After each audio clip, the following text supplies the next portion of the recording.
Discussion récente avec un ami cinéphile, très cinéphile pour le coup, je rigole, j'évoque le cri Wilhelm, sourire gêné, mine déconfite, moi dans le doute, tu sais ce que c'est que le cri Wilhelm?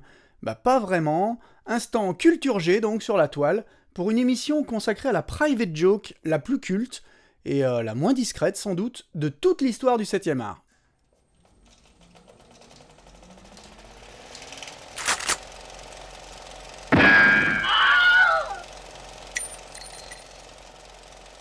Bienvenue sur la toile, avec ce petit avertissement en préambule, une fois qu'on s'en est rendu compte, il y a des choses qu'on ne peut plus jamais ignorer. Si vous ne savez pas ce que c'est que le cri Wilhelm, vous pouvez sans doute encore enquiller des blockbusters hollywoodiens sans jamais vous retrouver sorti du film parce que vous avez repéré ce fameux cri si singulier. Et si vous ne connaissez pas le cri Wilhelm et que vous poursuivez la lecture de cette vidéo, vous allez très vite l'entendre absolument partout, dans la très grande majorité des grosses prods actuelles, dans des dessins animés, dans une multitude d'épisodes de séries télé, dans des séquences de jeux vidéo. Le cri Wilhelm, c'est comme une malédiction dont on ne peut plus se défaire et qui serait aujourd'hui déjà présente dans quelques 500 films, et c'est pas prêt de s'arrêter, vous voilà prévenu. Et donc, puisque vous êtes toujours là, de quoi parle-t-on? Le cri Wilhelm, ou Wilhelm Scream en VO, vous l'entendez à chaque nouvelle diffusion dans le générique de l'émission, et ça donne ça. Le cri Wilhelm, c'est ce qu'on appelle, aux States, un stock sound effect. C'est un bruitage enregistré une fois, en studio, dans de bonnes conditions, puis compilé dans une librairie d'effets sonores destinée à être utilisé et réutilisé plusieurs fois de suite, dans différents projets au besoin. Bah oui, parce qu'il faut savoir qu'au cinéma, il y a finalement très peu de prises de son en direct. Si on arrive déjà à obtenir un bon enregistrement des voix, c'est déjà beaucoup, alors on oublie le bruit des chevaux, les coups de feu, les hurlements des soldats qui tombent sous les balles, ou le bruit d'une cuillère qui remue le sucre dans une tasse de café. Tout ça, ça se passe en post-prod. En schématisant, très grossièrement, on passe par 3 stades dans l'élaboration d'un film. La pré-production, qui dure de quelques mois à parfois plusieurs années. C'est là qu'on prépare les costumes, les décors, les acteurs répètent pendant qu'on repère les lieux de tournage. Puis vient le moment du tournage, à proprement parler, là on filme, on fait jouer le casting, on obtient des tonnes de bandes, des prises de vue à découper et à monter. Enfin vient le stade de la post-prod, la post-production, les acteurs sont rentrés chez eux, on va faire avec ce qu'on a, et c'est là notamment que les effets spéciaux vont être ajoutés, mais c'est aussi à ce moment-là qu'on va travailler la bande sonore du métrage. La majorité des sons et des bruitages que vous entendez dans vos films préférés sont donc ajoutés à ce stade, et ça va des cris de douleur, au bruit des sabots de chevaux, du craquement d'un bras brisé par Steven Seagal, au sabre qui s'entrechoque, jusqu'au son du feuillage que traversent les personnages. Et ces bruitages sont faits par des studios spécialisés qui vont faire appel à des bruiteurs pour imiter le bruit des sabots avec des noix de coco,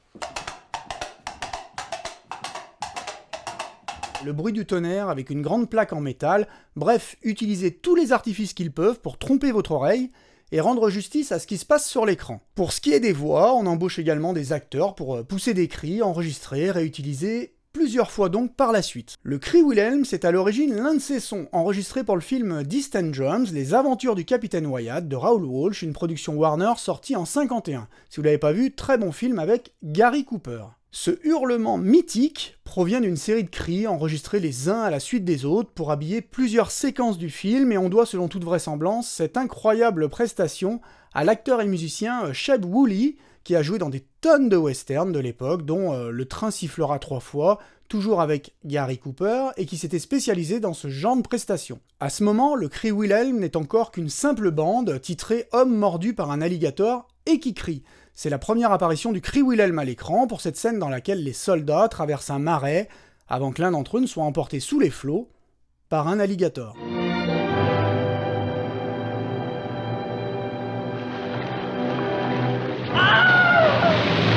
Là, vous l'avez bien inscrit parce qu'on va pas arrêter de l'entendre. L'année suivante, en 52, la bande est réutilisée, une première fois, dans la mission du commandant Lex, toujours avec Gary Cooper.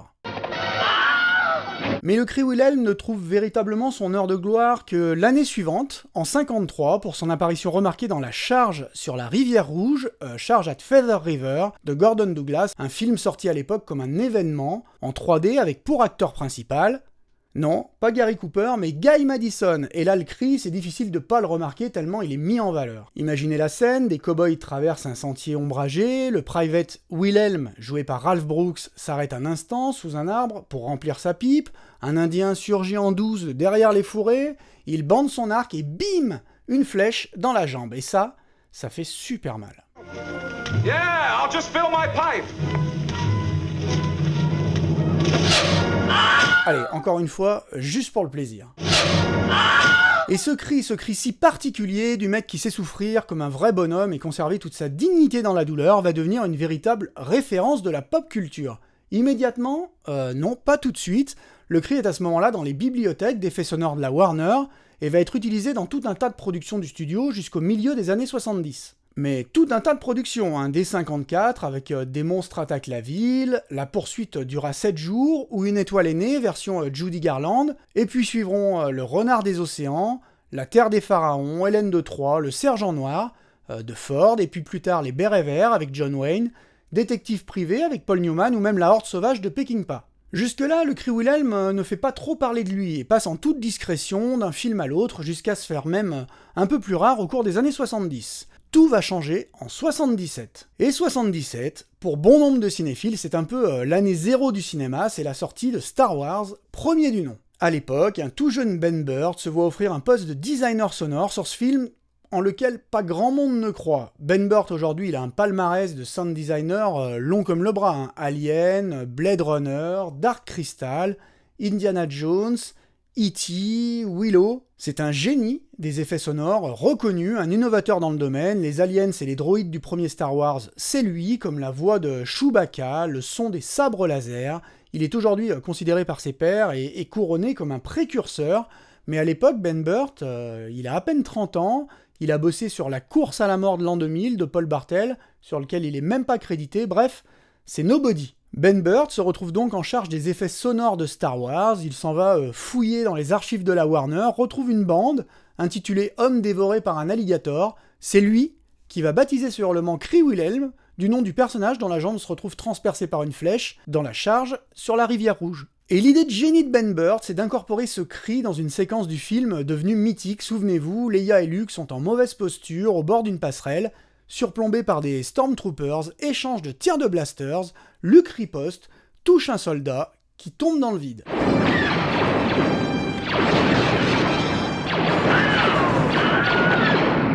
Vous l'avez, à partir de là, Ben Burtt va s'amuser à glisser ce cri un peu partout dans tous les films sur lesquels il va travailler. Alors pour la petite histoire, et pour briller en société, sachez que Ben Burtt ne s'est pas limité au cri Wilhelm. Son effet préféré à Ben Burtt, c'est le son des flèches dans Les Aventures de Robin des Bois, la version 38 avec Errol Flynn, et ce son aussi, il l'a utilisé dans presque tous les Star Wars et dans quasiment tous ses autres projets. Mais l'histoire retient surtout ce fameux cri Wilhelm, il faut dire qu'il est absolument identifiable et qu'on le retrouve aussi absolument partout.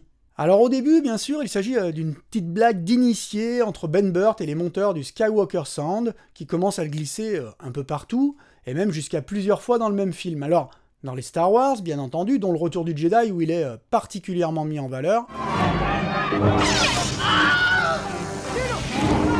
Il est beau celui-là, mais on le retrouve aussi dans les Indiana Jones, alors là, il y en a juste des tonnes.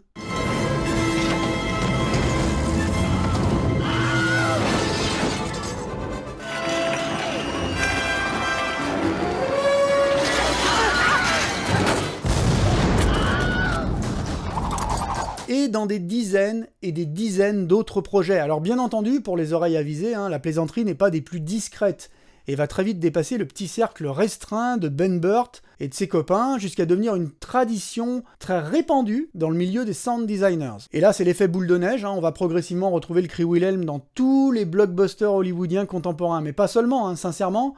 Maintenant que vous savez de quoi on parle, vous allez juste l'entendre tout le temps. Dans des films et dessins animés, en premier lieu, bien entendu, puisque le cri Wilhelm est présent dans les Disney, une grande majorité de Disney, comme La Belle et la Bête, Aladdin, Hercule, ou d'autres dessins animés comme les Pixar, Cars, Toy Story, des DreamWorks comme Kung Fu Panda et des tonnes de films, le chinois avec Jackie Chan, Gremlins, Batman Returns, les Tarantino, des films de Joe Dante, les Die Hard, le Pic de Dante, le Cinquième élément, L'Arme fatale, Star Trek, Spider-Man, le Sam Raimi mais pas que, les autres aussi, Les Seigneurs des Anneaux, Desperado, les Pirates des Caraïbes, Hellboy, 3, Sin City, Kingdom of Heaven, 300, bref, absolument partout. Et donc, tout petit florilège pour le plaisir de quelques séquences sur lesquelles il est plus ou moins prononcé.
Vous pourrez vous-même trouver à loisir des compilations sur YouTube de Cree Wilhelm, tous plus mémorables les uns que les autres. A noter que Ben Burtt a annoncé en 2003, suite au décès de l'acteur Sheb Wooley, qu'il cesserait personnellement d'utiliser cet effet.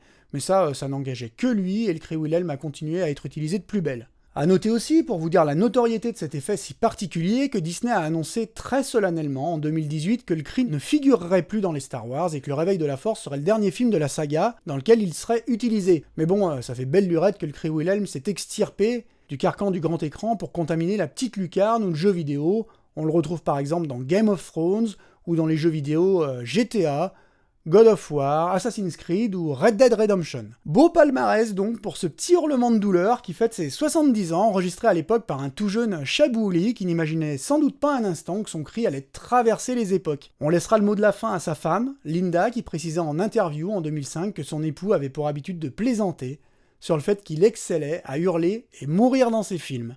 L'histoire lui a donné raison. Voilà, c'est tout pour aujourd'hui. Vous pouvez reprendre une activité normale et vous amuser dorénavant à essayer de repérer le Cree Wilhelm dans tous les films ricains que vous aurez l'occasion de voir. J'ai pris, perso, beaucoup de plaisir à faire cette petite émission. J'espère que vous en aurez pris autant à la regarder. Si c'est le cas, n'hésitez pas à liker, partager, commenter. Prenez du bon temps, éclatez-vous, et moi je vous dis à la prochaine, sur cette même chaîne. Yippee-ki-yay, motherfucker! Split! You're going too fast. It's a matter of opinion.